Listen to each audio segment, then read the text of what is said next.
This is an example of how to write the formula for an arithmetic sequence, the explicit formula for an arithmetic sequence, by identifying the first term and the common difference in the sequence. So in this case, our sequence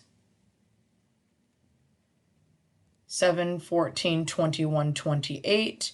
Identifying the first term is relatively simple, as it is literally what is first in the order. So our A1 value here is 7.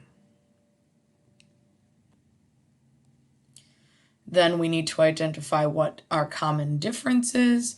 In this case, we're looking for how much are we increasing by. We are increasing by a value of 7 each time. That means my common difference also happens to be 7.